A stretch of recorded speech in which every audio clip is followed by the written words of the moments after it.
জান্নাতে একা আমি যাব না তো ভাই, সবাইকে জান্নাতে দলে নিতে চাই। সালাতে আসো যদি প্রতি আজানে, মনে রেখো এলে তুমি ফুল বাগানে। আল্লাহ রাব্বুল আলামিন তাদের পরিচয় দিচ্ছেন, উলাইকাল্লাযীনা ইশতারাউদ-দালালাতা বিল হুদা ফামা রাবিহাত তিজারাতুহুম ওয়া মা কানু মুহতাদিন। তাদের পরিচয় হচ্ছে, তারা হচ্ছে ওই জাতি, ওই লোক যারা তাদের ব্যবসাকে সফল করতে চেয়েছিল। কিভাবে? হেদায়েতের বিনিময়ে ভ্রষ্টতাকে ক্রয় করে। তারপরও তারা তাদের ব্যবসায় সফল হতে পারে নাই। আমার বন্ধুগণ, সফল হবে কিভাবে? তারা সফল হতে চেয়েছিল যদি কোরআনের মাহফিল বন্ধ করে দেওয়া হয়, কোরআনের মাহফিলে মানুষ যেন না যায়, এর জন্য যত যা কিছু করা যায় সব চেষ্টা তারা চালিয়েছে। তারপরেও যখন দেখে মুসলমানদেরকে ফেরানো যায় না, ইদা জা আজালুহুম, ইদা জা নাসরুল্লাহি ওয়াল ফাতহ, মানুষকে ফেরানো যাচ্ছে না, আল্লাহর সাহায্য এবং বিজয় আসার পরে ওয়ারাইতান নাস ইয়াদখুলুনা ফি দীনিল্লাহি আফওয়াজা, মানুষরা দলে দলে যখন কোরআনের পক্ষে ছুটা শুরু করলো, তখন একটা পক্ষ আজকের দিন পর্যন্ত বাধা দেওয়ার জন্য তাদের মুনাফিকির আচরণ প্রকাশ করা শুরু করে দিয়েছে। আমার বন্ধুগণ, এই কোরআনের পক্ষে থাকবো যদি জীবন 14 বার দেওয়া লাগে এক একটা মানুষকে, তাও রাখবো। রাজি আছেন? কারা কারা হাত তুলে রাখতে চায়?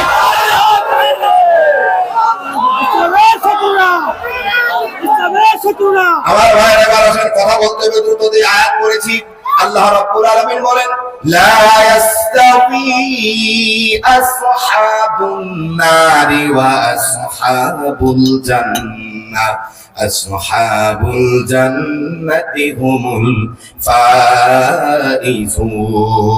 বলুন না আল্লাহু আকবার। যারা জান্নাতি আর যারা জাহান্নামী তারা কখনো সমান? যারা জান্নাতি হয় তারাই হয় সফল। কাম চিল্লা বলেন সুবহানাল্লাহ। আমার বন্ধুগণ, যদি আপনি দলের খোঁজ নেন, দলের কথা আপনি বলতে চান, তাহলে মূল দলই হচ্ছে কোরআন অনুযায়ী দুইটা। ধরে বলেন কয়টা? একটা হচ্ছে জান্নাতীর দল আর একটা হচ্ছে জাহান্নামীর দল। কথা বলেন। একটা হচ্ছে জান্নাতীর দল, একটা জাহান্নামীর দল, এটা মূল দল। এখন জান্নাতীর দলকে যারা কোরআনের পক্ষে, ইসলামের পক্ষে থাকবে, তার দলে যেই নামেই হোক সেটাই জান্নাতীর দল। আর জাহান্নামীর দল কারা? যারা কোরআন মানতে চায় না, কোরআনের কথা ভালো লাগে না, ইসলাম ভালো লাগে না, আজকে বলে রাজনীতির সাথে ইসলামের কোনো সম্পর্ক নাই, আমার পরিচয় আমি বাংলাদেশী, ধর্মের কোনো পরিচয় আমার প্রথম নয়, এই সমস্ত মানুষেরাই হচ্ছে জাহান্নামীর দলের। কথা বলতে হবে, ঠিক কিনা? পবিত্র কোরআনুল কারীমে আল্লাহ রাব্বুল আলামিন আমাদের নবীকে উদ্দেশ্য করে বললেন, তুমি বলো ওয়া আনা আউয়ালুল মুসলিমিন, আমি মুসলমানদের মধ্যে একজন। আপনাকে পরিচয় দিলে আপনি মুসলমান, আর আপনি আজকে আপনার দলকে প্রমোট করার জন্য, আপনার দলকে ভারী করার জন্য, একখান শেয়ার পাওয়ার জন্য ইসলামকে ভুলে গেলেন। আফসোস আছে না নাই? আরো জোরে বলেন, আছে না নাই? আল্লাহ রাব্বুল আলামিন পবিত্র কোরআনুল কারীমে বলেন, রুবামা ইয়াওয়াদ্দুল্লাযীনা কাফারু লাউ কানু মুসলিমিন।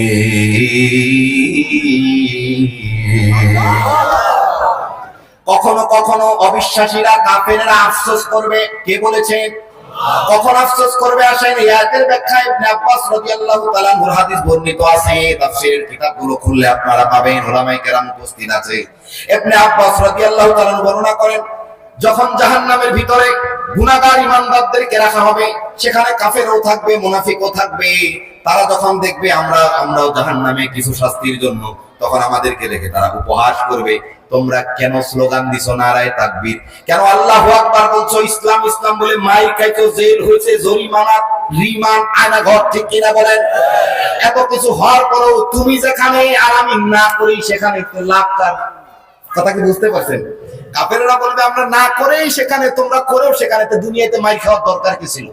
যখন এইভাবে করে ইমানদার গুনাহগারকে উপহাস করা হবে জাহান্নামের ভিতরে, তখনই আল্লাহ রাব্বুল আলামিন ফেরেশতাকে নির্দেশ করবে, ফেরেশতারা শোনো, ওই সকল বান্দার ভিতরে গিয়ে দেখো, যদি একটা কাজও আমার জন্য করে, ইসলামের জন্য করে, তাহলে এই মুহূর্তে কাফেরদেরকে দেখায় দেখায় তাদেরকে মুক্ত করে আমার জান্নাতে দিয়া দাও। ইসলাম আমি, মুসলিম আমি, সংগ্রামী আমি, আমি চির রণবীর, আল্লাহকে ছাড়া কাউকে মানি না, নারায়ে তাকবীর, নারায়ে তাকবীর। বাংলাদেশের সব মানুষের নাম বদলাতে পারে, বইয়ের ভাষায় স্বাধীনতা সংগ্রাম বদলাতে পারে, বঙ্গোপসাগরের সব পানি যেতে পারে শুকিয়েও, গোটা রাজধানী গিলে নিতে পারে বুড়িগঙ্গার ঢেউ, সুন্দরবন কেটে হতে পারে ইটের ভাটার লাকড়ি, শিল্পপতিরা দেউলিয়া হয়ে খুঁজতে পারেন চাকরি, চোরগুন্ডারা পেয়ে যেতে পারে মন্ত্রীর মর্যাদা, চোরগুন্ডারা পেয়ে যেতে পারে মন্ত্রীর মর্যাদা, আইনের চোখে কালো টাকা সব হয়ে যেতে পারে সাদা। সবাই বলে এদেশ নাকি হুজুগে জাতির দেশ, দফায় দফায় বদলায় এর রংডং পরিবেশ, ঠিক কিনা বলেন? তাই বলে তো ইসলামে দেশে হুজুগে হবে না শেষ, হুজুগে হবে না শেষ। ইসলামকে মাটির পরতে পরতে জনপদে ঘরে ঘরে, ইসলামকে মাটির 90% মানুষের অন্তরে। ইসলাম নিয়ে কেউ ছিনিমিনি খেলে এমন শক্তি নেই, আর কিছু থাক না থাকে দেশে ইসলাম থাকবে, সবকিছু বদলে যাকে দেশে ইসলাম থাকবে। আমার বন্ধুরা, তাহলে আমি বলছিলাম, আপনাকে কোরআন শোনার জন্য বাধা দেয় যারা। কোরআন শুনতে যাদের ভালো লাগে না, এই দেশ কোরআন দিয়ে চলবে, কোরআন দিয়ে রাজনীতি চলবে, কোরআন দিয়ে আপনার পরিবার চলবে, কোরআন দিয়ে আপনি ব্যক্তি চলবেন, আপনার লেনদেন চলবে, আপনার সংগঠন চলবে, আপনার ব্যবসা প্রতিষ্ঠান চলবে, আপনার পারিবারিক সামাজিক সমস্ত জীবন চলবে। এটা যারা চায় না, এক কথায় পরিচয় হচ্ছে কোরআন অনুযায়ী এই সমস্ত গোষ্ঠীটাই জাহান্নামের দল। তাহলে আজকে আপনাদের ওয়াদা আমি চাই, জাহান্নামের দলে থাকবেন না জান্নাতের দলে থাকবেন? আরো চিল্লায় বলতে হবে কোন দলে থাকবেন। এবার তাহলে আসেন, জান্নাতের দলে থাকতে গেলে আমি যে বিষয়গুলো কোট করেছিলাম আলোচনা করার জন্য সমস্ত কিছু শেষ করতে পারবো না, আমি মূল জায়গায় হাত দিয়ে দিলাম। আমার বন্ধু যদি জান্নাতের দলে থাকতে চান, 1 নাম্বার কথা হচ্ছে আল্লাহর সাথে আমাদের যেই অঙ্গীকার ছিল সেই অঙ্গীকার আমাদেরকে পালন করতে হবে। আমরা আল্লাহর কাছে বলেছি আমাদের রবকে, আরো জোরে বলুন কে? আল্লাহ আমার রব, এই রবি আমার সব, দমে দমে তনু মনে তারি অনুভব, ঠিক না? আমরা রবের উপর বিশ্বাস করেছি, রবকে ভালোবেসেছি, রবকে ভালোবাসার কারণে হৃদয় ঈমানটা এমন ভাবে ফিট হয়ে গেছে, যার জন্য 1000 বার নির্যাতনের রিস্টিমরুলা চালালেও 3 বছর 5 বছর 7 বছর জেলে রাখা করুন। আমার বন্ধুরা, তাহলে বলছিলাম আল্লাহর সাথে অঙ্গীকার ছিল, আল্লাহ আমাদের রব। এই রব শব্দটা সেখানেই সীমাবদ্ধ নয়, রব বলতে আপনার সমস্ত কিছুর মালিককে। আরো জোরে বলতে হবে মালিককে। এই জমিনের মালিককে, ক্ষমতা দেওয়ার মালিককে। আল্লাহ আমাদেরকে কবুল করুন। আমার বন্ধুগণ, তাহলে আল্লাহর সাথে আমাদের অঙ্গীকার ছিল, আল্লাহ আমাদের রব। এই রব বলতে আমাদের সমস্ত কিছুর মালিক, এই জমিনের মালিক, ক্ষমতার মালিকও তিনি। সুতরাং একটা আয়াতের উপর আমাদের বিশ্বাস রাখতে হবে।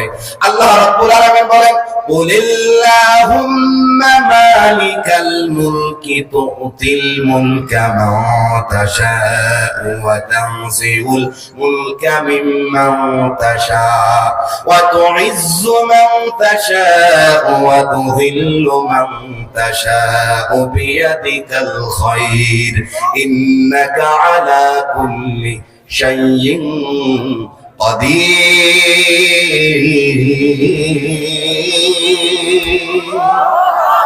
এই আয়াতের উপর বিশ্বাস করতে হবে। প্রত্যেকটা দল, প্রত্যেকটা মত, প্রত্যেকটা মানুষ, পরিবার, সমাজ, সবাইকে।